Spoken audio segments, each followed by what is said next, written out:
வணக்கம். இது உங்கள் கிச்சன் தமிழ். இன்றைக்கி நம்ம கிச்சனில் வெஜ் ஃப்ரைட் ரைஸ் எப்படி பண்ணலான்னு பார்க்கலாம். வீடியோ ஸ்கிப் பண்ணாமல் பாருங்கள். இடையிடையே டிப்ஸ் சொல்லுவேன், அது உங்களுக்கு ரொம்ப யூஸ்ஃபுல்லாக இருக்கும். வீடியோ பிடிச்சிருந்தால் ஷேர் பண்ணுங்கள், லைக் பண்ணுங்கள், கமெண்ட் பண்ணி சப்ஸ்கிரைப் பண்ணுங்கள். கண்டிப்பாக சப்ஸ்கிரைப் பண்ணுங்கள்.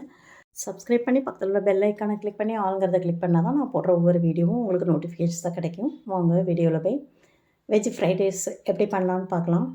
இதுக்கு நான் உருளைக்கிழங்கு 2 உருளைக்கிழங்கு சின்னதாக கட் பண்ணி பொரித்து எடுத்து வச்சுக்கிறேன். அதில் உப்பு பொடியும் மற்றபடியும் மட்டும் போட்டு பொரித்து தனியாக எடுத்து வச்சுக்கிறேன். இதை ஃப்ரைட் ரைஸில் மேலோடி தூவி நம்ம அப்படியே சாப்பிட்லாம். அதுக்கு வேறு எதுவும் சைட் டிஷ் கூட தேவையில்லை. அதுக்காக உருளைக்கிழங்கு கட் பண்ணி இந்த பொரித்து எடுத்துருக்கேன். இதில் சால்ட்டும் மற்றபடி மட்டும் போட்டு அதை மிக்ஸ் பண்ணி வைக்க போகிறேன்.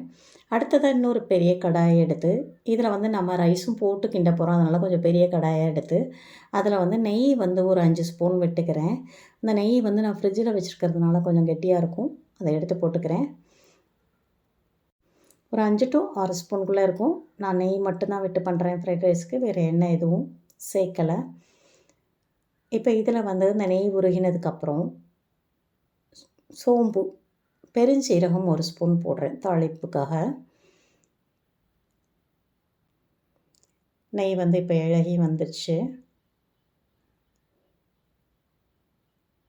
இப்போ பெருஞ்சீரகம் போட்டிருக்கேன்.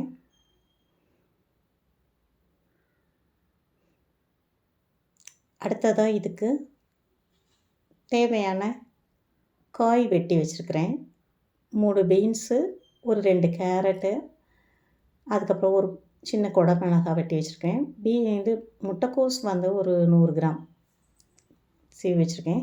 அதுக்கு முன்னாடி சின்ன வெங்காயம் கொஞ்சம் கட் பண்ணியிருக்கேன். அதை போட்டு எடுக்கிறேன். இந்த சின்ன வெங்காயம் போடும்போது ஃப்ரைட் ரைஸ் டேஸ்ட்டாக இருக்கும். பட் 8 ஹவர்ஸ் ஒரு 7 ஹவர்ஸ்க்கு அப்புறம் இது கெட்டு போயிடும். ஸோ அதனால் சின்ன வெங்காயம் உடனே காலி பண்ணுறீங்கன்னா போட்டுக்கலாம். நீங்கள் சின்ன வெங்காயம் போடும்போது ஒரு டேஸ்ட் கொடுக்கும். இப்போது ஒரு 10 சின்ன வெங்காயம் இருக்கும். அதை கீறி வச்சுருக்கிறேன் 2ஆ. அதை போட்டு வதக்கிட்டுருக்குறேன். அடுத்தது நாம் அந்த பொரிச்சு எடுத்ததில் உப்பும் மற்றபடியும் போட்டு வச்சுருக்கிறேன். இப்போ இதில் அடுத்த காய்கறிகள் கேரட்டு, பீன்ஸை இதில் போடுறேன். பீன்ஸ் ஒரு 3-4 பீன்ஸு, கேரட் சின்னதாக 2 இருக்கும். இது ஒரு 200 கிராம் அரிசி வெடித்து வச்சுருக்கேன், பாஸ்மதி ரைஸ். அதுக்கு தான் இவ்வளோ காய்கறியை நான் போடுறேன். அடுத்து ஒரு 100 கிராம் அளவு முட்டைக்கோஸ் திருவி வச்சுருக்கிறேன். அதையும் சேர்த்து போட்டுக்கிறேன்.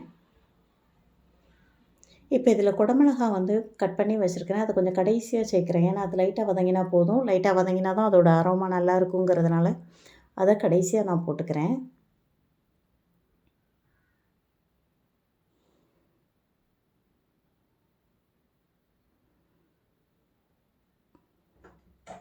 இப்போ இதை வதங்கிறதுக்கு தேவையான அளவு உப்பு போட்டிருக்கேன்.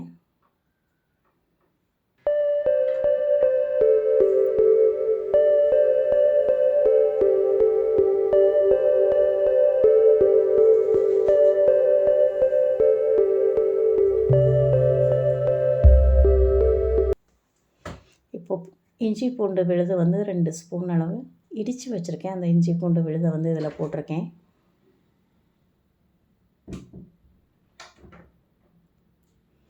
போட்டு அதை வதக்கிக்கிட்டு இருக்கேன்.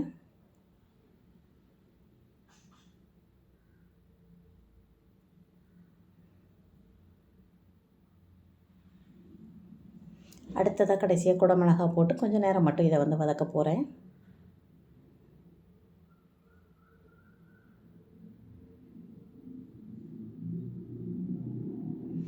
இப்போ மிளகு 1 ஸ்பூன் உரலை இடித்து வச்சுருக்கேன். அந்த மிளகு பொடியை அதில் போட்டுக்கிறேன். உரலை இடித்ததை போட்டுக்கிறேன். அப்போது இடித்து போட்டால் தான் நமக்கு மிளகோட மணம் நல்லாயிருக்கும். மிளகு பொடின்னு வீட்டில் திரித்து வச்சுருந்தாலும் அப்போது ஃப்ரெஷ்ஷாக இடித்து போட்டுக்குவேன். இப்போ இதில் ஒரு 1.5 ஸ்பூன் அளவு இருக்கும் கறி மசால் பவுடர் சேர்த்துருக்கேன். இப்போ எல்லாம் சேர்த்து கிண்டிகிட்ருக்குறோம்.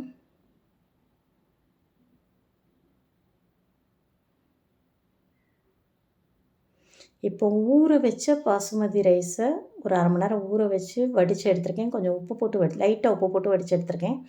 அதை போட்டு நம்ம இதை கொஞ்சம் ஜென்டிலாக கிண்டி எடுக்கணும். ரொம்ப கிண்டினா உடஞ்சிடக்கூடாது அரிசி. பாருங்கள், நான் லைட்டாக தான் சுற்றி அடியில் உள்ள காய்கறி ஃபுல்லாக சாதத்தில் கிளறணும் அளவுக்கு லைட்டாக கிண்டி எடுக்கிறோம். அதை கிண்டி எடுத்தோன்னா இந்த காய்கறிக்கு வந்து தேவையான அளவு உப்பு போட்டிருக்கோம், சாதத்துக்கு தனியாக உப்பு போட்டிருக்கோம்.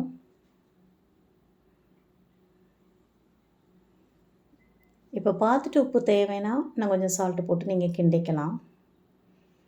இப்போ நல்லா அப்படியே ரொம்ப கிண்டாமல் லைட்டாக ஜென்டலாக கிண்டி கொடுதுங்க.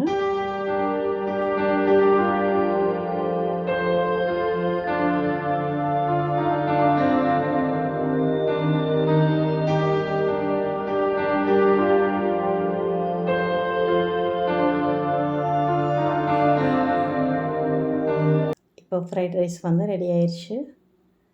இதில் வந்து நாம் வந்து ஒரு பிளேட்டில் எடுத்துகிட்டு நாம் ஏற்கனவே உருளைக்கிழங்கு ஃப்ரை பண்ணி வச்சு உப்பு வத்தப்படி போட்டு வச்சதை மேலோடி தூவி பரிமாறலாம். இப்போ 65 பிரியாணின்னு வச்சுருப்பாங்க, பொரிச்ச 65 சிக்கனை போட்டு சாப்பிடுவாங்க. அது மாதிரி இதை போடும்போது நல்லாயிருக்கும் சாப்பிட்றதுக்கு. இப்போ பாருங்கள், ரொம்ப சூப்பராக ரெடி ஆயிடுச்சு ஃப்ரைட் ரைஸு. இப்போ நான் அந்த உருளைக்கிழங்கு பொரிச்சது சின்ன சின்ன துண்டுகளை போட்டு சாப்பிட்றதுக்கு பரிமாறுறேன். அப்புறம் உருளைக்கிழங்கு சிப்ஸும் வச்சு சாப்பிட்லாம், அதுவும் இது வந்து நல்லாயிருக்கும். நல்ல ஒரு காம்பினேஷன் உருளைக்கிழங்கு சிப்ஸு, அது கூட செஞ்சு இது கூட பரிமாறலாம். இப்போது ஃப்ரைட் ரைஸ் நல்லா அருமையாக ரெடி ஆகிட்டு, இது வந்து நீங்களும் செஞ்சு பார்த்துட்டு உங்களுக்கு பிடிச்சிருந்தா கமெண்ட் பண்ணுங்கள். கண்டிப்பாக உங்களுக்கு இது பிடிக்கும். ரொம்ப அருமையாக இருக்குது இந்த ஃப்ரைட் ரைஸு. பாருங்கள், பார்த்தாலே தெரியும். Thank you for watching this video.